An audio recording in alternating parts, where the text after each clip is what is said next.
mbokk yi seetaan Evenprod Média ñu ngi leen di nuyu te di leen dalal ci seen émission Grand Témoin tey jii ñu ci dalal le juge le médiateur de la République monsieur Demba Kandji ñu ngi lay nuyu monsieur le médiateur.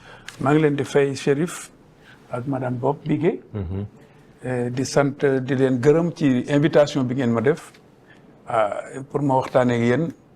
sama rapport d'activité bi ma def ci année bi 2025 di ko partager avec opinion bi. Merci beaucoup. dinañu am mbégte wax ak yow ci rapport bi ak itam tolluwaay réew mi parce que rapport bi li muy gën a jëmmal en tout cas mooy tolluwaay réew mi ak ni ñuy dundee bokk na ci sunu institution par exemple ndax ci rapport bi def ngeen ci 26 recommandations. yoo xamante ni dinañ ci ñëw point par point Bigué ñu ngi lay nuyu Bigué Bob directrice de publication du journal Enquête. maa ngi lay fay Chérif maa ngi nuyu suñu invité bi amaat mbégte toog fii ñu bokk plateau bi war a def Grand Témoin. tey jii comme ni nga ko waxee ñuy dalal donc le médiateur de la République nekk magistrat figure incontournable de la justice sénégalaise nekk tey jii le garant des recours citoyens mën nañ ko waxee noonu Demba Kandji dafay incarner tamit le visage de la médiation institutionnelle. fii ci Sénégal ancien président de la cour d'appel de Dakar homme de droit et de rigueur et de discrétion tey jii donc moom moo nekk à la tête de la médiature de la République depuis août 2021 un peu à la croisée des chemins entre l'administration et les usagers moom ku jox boppam la ay mission yoo nga xamante ni li muy undu mooy gën a rattaxal diggante yi nga xamante ni des fois dafay xaw a ñagas entre l'État ak les citoyens tey jii moo nekk donc sunu gan au cœur de l'actualité internationale ginnaaw bi mu nga xamante ni jébbal na rapport 2025 le président de la République Bassirou Diomaye Faye rapport boobu ñu def ci ay 26 recommandations bokk na ci recommandations yi nooyu ay réformes institutionnelles ak évolution de la démocratie ci foofu laa bëggoon ñu njëkkee monsieur le médiateur mooy le recours citoyen et le conseil constitutionnel da ngeen di préconiser da ngeen bëgg l'ouverture aux citoyens du recours citoyen bi di mën a def recours directement en contrôle de constitutionnalité des lois waaye itam defaat redimensionnement des missions du conseil constitutionnel loolu mu tombeek jamono ju nga xamante ni lu ñuy waxtaane la ci Sénégal est-ce que mën nga ñëwaat ci recommandation boobu ak lu ko waral. jërëjëf Chérif maa ngi leen di gërëm maa ngi gërëm madame Bigué Bob ñi ma dendal itam ci dalal bi ngeen ma dalal d'abord mais ensuite leen wax ni médiateur ñu bëri dañoo comprendre mission. xam nga dinaa gis ay nit ñu naan médiateur lu tax muy wax ci conseil constitutionnel médiateur citoyen la médiateur porte-parole du citoyen la am na droit wax ci conseil constitutionnel te bi muy wax ci conseil constitutionnel daf ko wax ci jëmale woon ko ci recommandation boo xam ci dialogue national journée du dialogue national ministre de l'intérieur bi sollicité ma wax ko xat-xat yi citoyen bi di am ak bu waxee am itte yoo xam ne war na ko fësal en tout cas war na ko jëmal ci benn juridiction xam nga bu ñuy wax état de droit di wax indépendance de la justice su fekkee tribunal mënula citoyen bi mënula am tribunal bu muy jooytoo xalaatam bu mu mën di doon indépendance de la justice am na problème parce que indépendance de la justice mooy gis justice déjà justice di la déglu mooy accès à la justice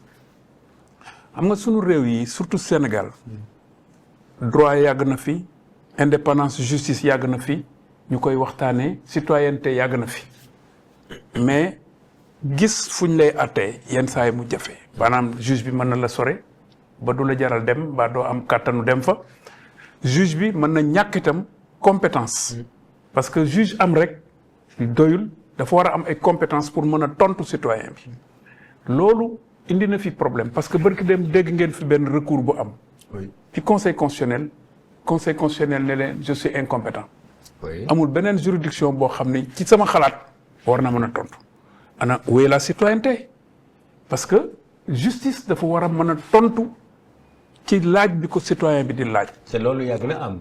te conseil constitutionnel déclaré incompétence. du rek conseil constitutionnel du rek conseil constitutionnel. juridiction yu bëri la. dama bëgg ñu comprendre ne médiateur ñëwul wax loolu pour boppam. waxu ko itam parce que dafa am nostalgie ci li mu jógee. maanaam ci justice bi mu génne. mais daf ko wax parce que njariñ la pour citoyen bi. état bi ba ñu créé 92 ba léegi médiateur ba ñu créé 92 ba léegi conseil constitutionnel. recours yi état bi moo fay dem. mais recours citoyen bi demagu fa. jot na tey ñu am ak moom plus de bientôt 40 ans. ñu ubbil buntu bi citoyen bi. peut-être benn citoyen lay doon bu amee njàmbatam mën na am ay ñetti citoyen la mbaa ñeenti citoyen mais ñu fay dem. am na ouverture bu timide bu ñu defoon. pour citoyens yi mais ñu ngi ko jaarale ci juridiction yi par exemple à partir cour d'appel ak yooyu exception d'inconstitutionnalité mais ouverture la bu timide boo xam ni doyagul.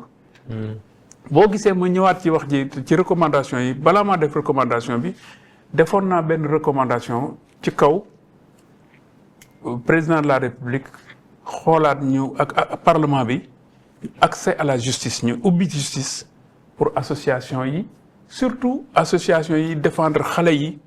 association yi défendre famille association yi défendre les personnes vulnérables te ñu am crédibilité boo xam ni sax jox nañ leen utilité publique ñooñu mën nañ ko yemale foofu ne ñooy association war nañu mën a accompagner ay victimes pour di constituer wu partie civile sunu réew amagu ko parce que fii au Sénégal li ma wax mooy ñëw ci kanam justice du ñëpp lañ ko amal. bu dee par exemple justice pénale dañ ni ki nga xam ni moom moo nekk victime bi maanaam mu nekk mu souffrir dommage bi directement bi jóge ci infraction bi directement et personnellement kooku moo am droit nekk partie civile. c'est l'article 2 du code de procédure pénale.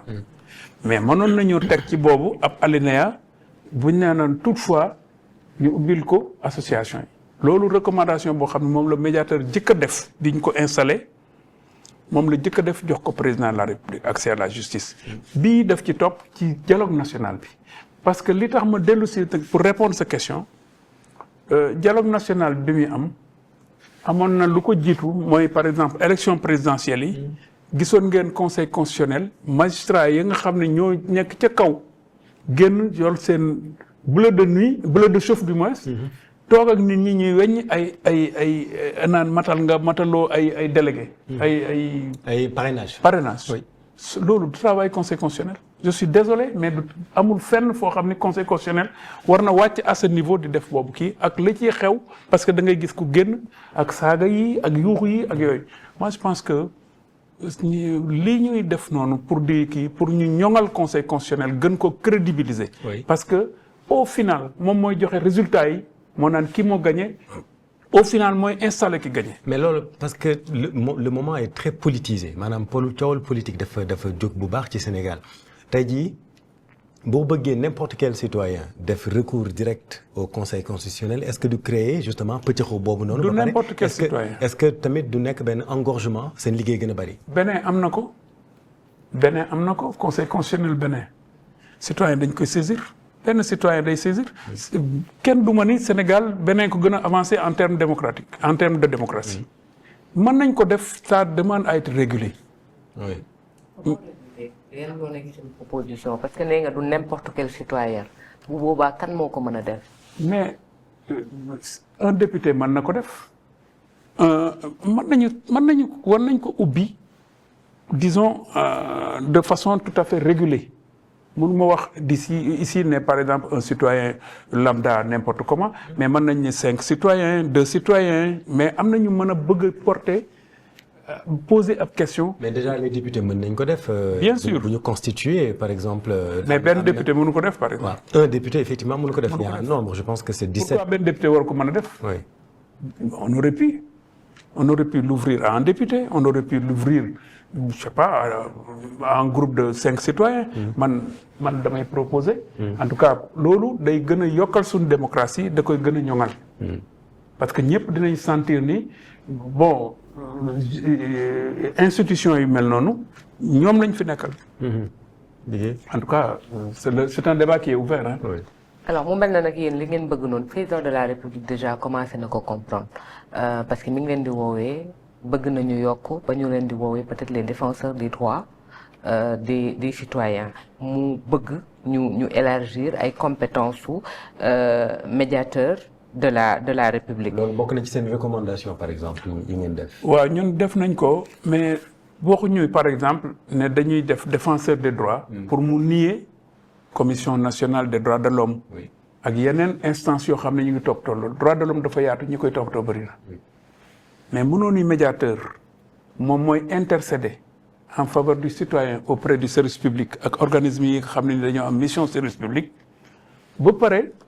yi restreindre ko ci compétence yoo xam ne yu yàggoon la parce que li loi bi ñu amee tey Sénégal 1991 la juddu ñu amendé ko un peu en 1999 diggante bi fonction yi ak institution bi ngi évoluer te war nañ ko adapté défenseur des droits dafa du tere médiateur cheminer avec commission nationale des droits de l'homme oui. ak yeneen parce que yooyu yëpp ay secteur la gis nga médiateur du institution boo xam dañ ko cantonné ci leen dès lors que wax nañ ko di ko yow yaay intercéder en faveur des citoyens jox nañ ko mission moom même de façon proactive muy def ay propositions di def ay recommandations médiateur autorité d'influence la am magistère d'influence la am mën na susciter ay orientation ak réorientation dans les politiques publiques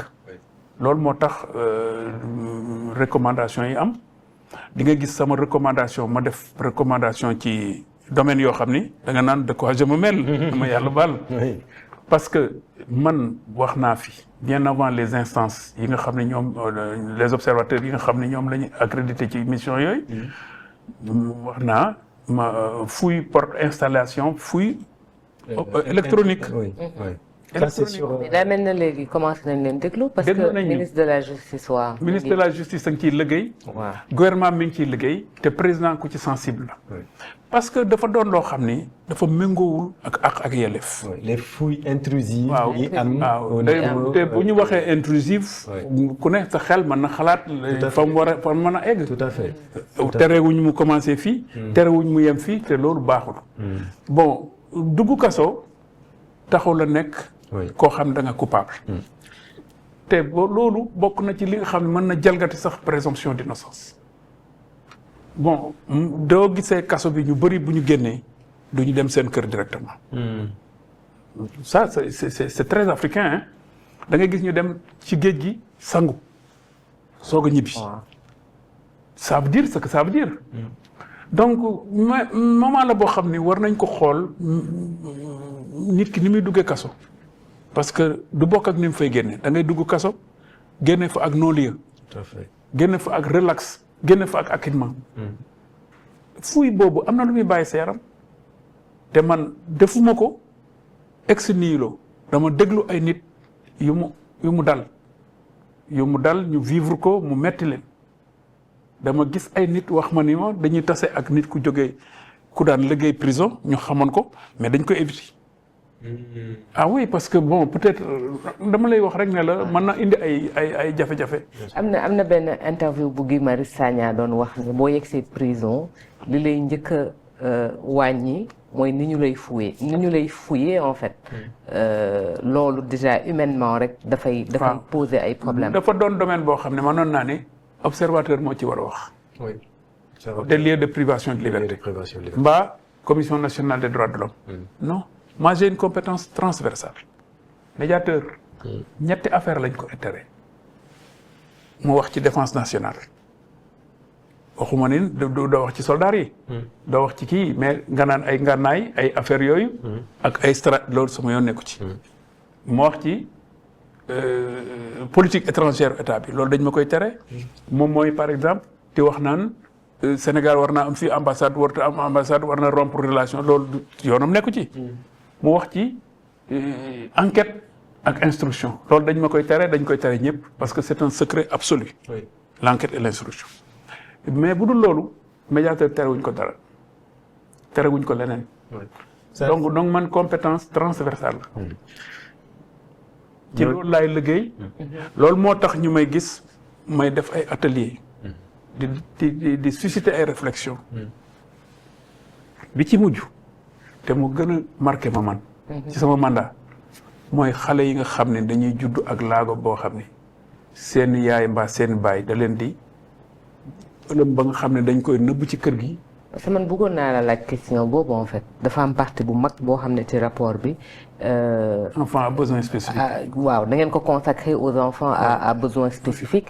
je me demandais lu waral. xale yi taxawaay boobu noonu ngeen taxaw ci question c'est très intéressant am na point yu bëri yoo xamante ni effectivement bëgg nañ ci taxaw mais ñoo ngi nekkoon ci les conditions de détention et ça aussi c'est un vrai sujet au Sénégal tey jii prison au Sénégal dans les 37 établissements on est à un peu plus de 15 000 détenus au-delà des fouilles intrusives yi nga xamante ni sur le plan de la dignité effectivement am na lu muy def ci doomu aadama mais conditions de détention yi ci boppam les longues détentions préventives wax nañ ci keroog par exemple ak sa collègue Cheikh Ba circulaire bi nga xamante ni le garde des Sceaux génnee na ko ci loolu yëpp monsieur le médiateur ak sa expérience d'homme de justice est-ce que Sénégal mën nañu dem quand même ba ce débat là ñu bañ ci ñëwati